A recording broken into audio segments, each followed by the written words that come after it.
Welcome to the Gump Report. You never know what you're going to get. Guys, I was asked by at least one of you, you know who you are, what did I think about Ariel Helwani? Now, I did find out days ago what had happened. And I looked at Just Alex and I heard a little bit of JD as well. I also saw maybe one other person, not Solomonster, and not the Slick Daddy. Didn't see them yet. But I had to think about what was going on. And also went over to NoDQ.com, WrestlingInc.com, and Ringside News. I believe I went to that one as well. Those sites. Just to see if I can get a little bit of information. The thing is, it didn't last very long on those sites. So I had to look for the history. Let me give it to you like this. This did not start a few days ago. This started more than a month ago. More than a month. Because Triple H was interviewed by Ariel Helwani. And he asked him a whole bunch of questions, except for one. What's going on with Vince? He did not ask Triple H about Vince once, as far as I understand. He never brought Vince up. He did talk about Vince's legacy, but he never talked about the scandal or the allegation or the possible federal probe that might actually happen. I don't know if it's happened, but there is a possible investigation that could lead into a probe from the federal government. That was never brought up.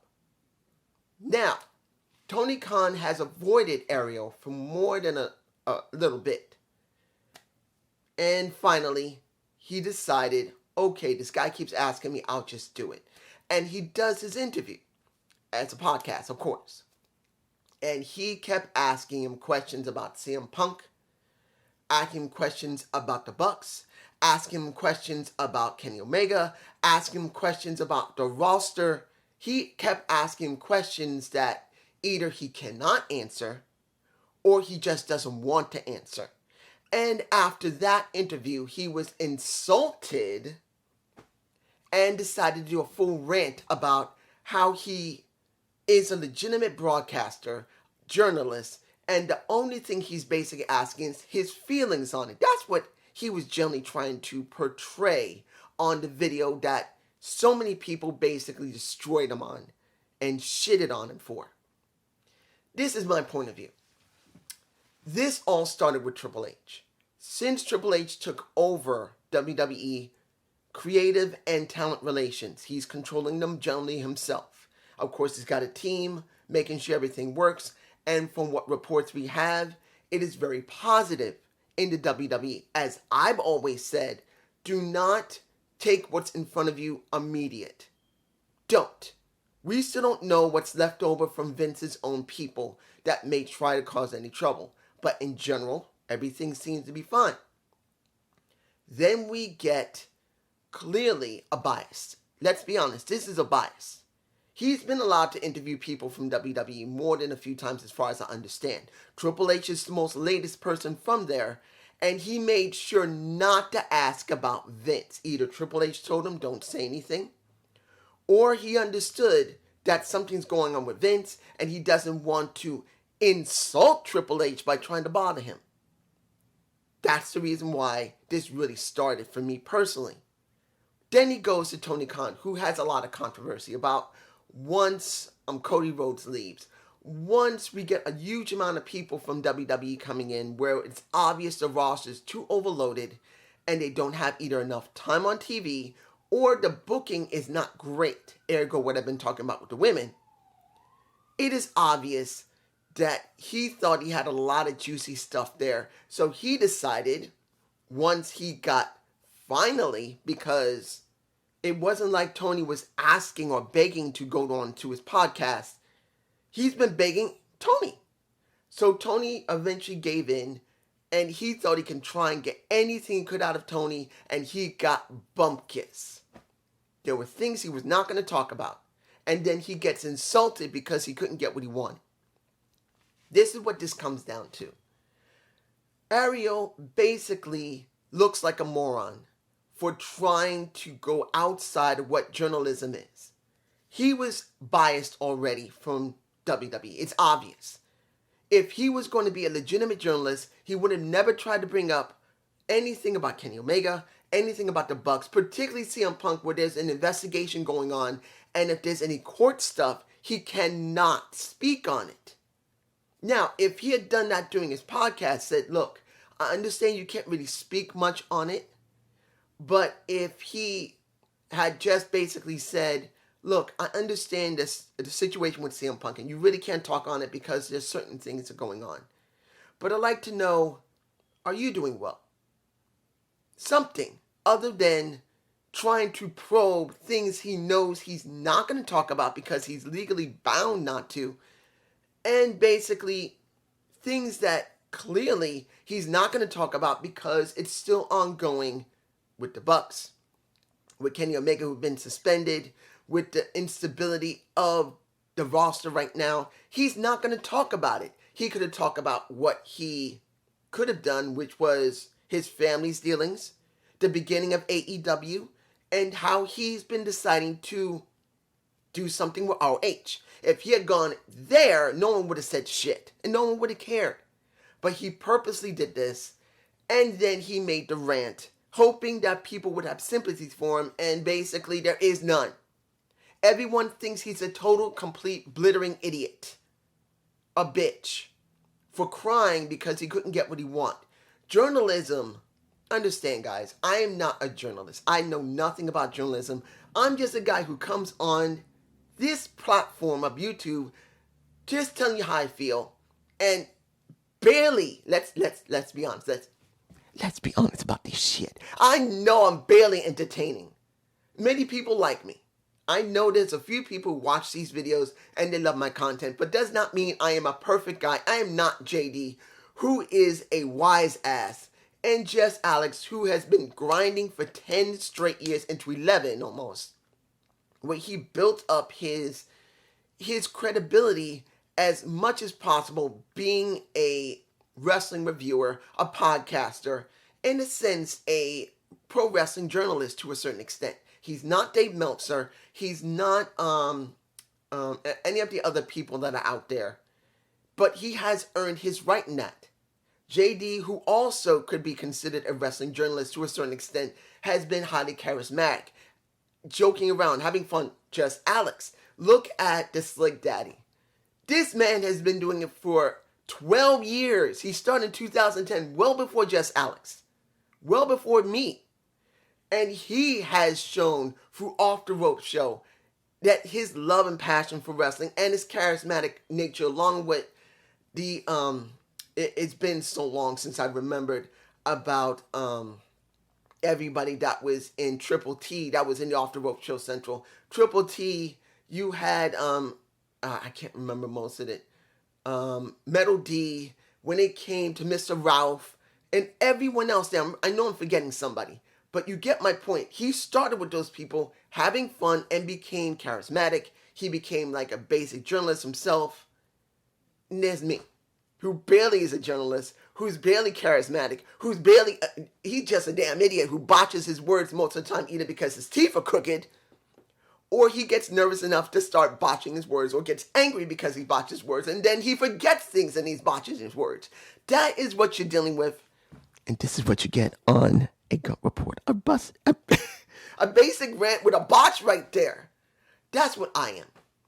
And then you get Ariel Helwani, who has been doing MMA and also covering to a certain extent pro wrestling, who basically is a journalist in the industry. Unlike us podcasters, even me being an extremely rudimentary one who's barely liked or even known about, at least I understand there are certain boundaries you don't go. And sometimes I may cross it by accident or do it on purpose, but there's a reasoning behind it, and I explain it to you. I try not to make it about myself. I try to be helpful. I try to be informative. I try to be straight with everybody. But Ariel Helwani, as a journalist, is supposed to be held up. I'm here. Like most, I'm here. A lot of podcasters for wrestling on YouTube are here. I'm here, I'm there. I'm not being cruel to myself. I am a very low-ranked wrestling podcaster. That's it. JD, Just Alex, they're making money. They're making their livelihoods off this. So they got to be here. Anawahi is up here. Hanawahi is up here. Ariel is supposed to be here. He is a sports journalist that does cover MMA. He does cover wrestling periodically, I guess. And when you see him act like this, rant out like a bitch who's supposed to be here. Because when you're a podcaster, things are different. Yes, you try to hold yourself at a certain standard, but you don't have to be. And this bitch is here. Easily here. Now he's gone to here. Because everyone has chewed his ass out. He embarrassed himself by doing the stupid rant. He should have realized, which he did. Let's make this clear. This guy made the decision that he wanted to try and get some juicy tidbits from Tony. He was going to try and grill him on it and hope that might make his cred go from here, let's say it was here, from here to go up a little bit more, to make him more popular, to make him more substantial in the industry for sports. And it did the reverse. A backlash brought him down to here. And guess what? He's not going to care. As far as he's concerned, he'll start ranting again. He'll start acting like a bitch again. But guess what? He's going to make himself look worse to people like me. And people like who don't do reviews, who don't kind of do podcasts, who just watch the product, who are hardcore fans, casual fans, or brand new ones. And they're going to look at him and say he's a bitch. And that he deserves everything he gets. Even if, let's make this clear. Let's say he is right. That Tony was rude and disrespectful. Let's say he was. And I'm not saying he is because he was not. He didn't have to say a damn thing. He wasn't begging to come on the show. If, let's say it in this respect, if the tables were turned, that Tony begged Anawahi to go on his show. Let's say that's what Tony wanted to do. He wanted to try and do damage control to what's been going on in AEW. And let's say, honestly, he has. What's been going on in AEW, that when he's been going on to the different shows and podcasts, he's trying to really make AEW look a little better than what's been going on since the scrum. Let's be honest about that. That's what's been going on. It's not heavy. It's mostly obvious, but it's not heavily shown. It's subtle. But let's say he was so determined and he did go onto this guy's show and then said nothing. Ariel Helwani has perfect right to say, I am a legitimate journalist in sports, particularly MMA and now the wrestling like WWE, AEW, or Impact Wrestling, whatever. And this guy begged to come on my show, and he literally says nothing to explain the controversy. I understand that he can't talk about CM Punk if there's an actual investigation. There could be court things, but the Bucks are not involved, are they? He didn't say they were. CM Punk attacked some people. Let's say the Bucks were not involved in it. They are not under any investigation. You could talk about that. You could talk about what's going on in the company right now. Or you can talk about what you're going to do with RH. If that is what happened, he has perfect right to say anything he wants and rant. And then that would shit on Tony, which he would deserve. Because if he's begging to come on the show and people knew he was begging, fine. But he didn't. Ariel was begging him, asking him multiple times to come on his show. Finally he does, and he thinks he's going to get whatever he wants, and he doesn't, and he starts ranting. This is what he gets. He gets shitted on. And now, going from credibility as a sports journalist that covers MMA and also pro wrestling, went from here, went down to here a little bit. Now the question is, what is he going to do after this? Is he going to start ranting again, which will make him look worse going here and maybe dropping a little bit more? I don't know. And to be honest, I don't really care. This guy's dumb. He should have never made that extra video. He should have never ranted about what happened. He just wanted sympathy in the hopes that maybe Tony may change his mind or someone else in AEW would come to him and then give him juicy tidbits that Tony would not. That's what I think would happen. But it's just me. Have a good day. Have a good night. Peace on my Gump report. That was just janky. It's janky. Peace.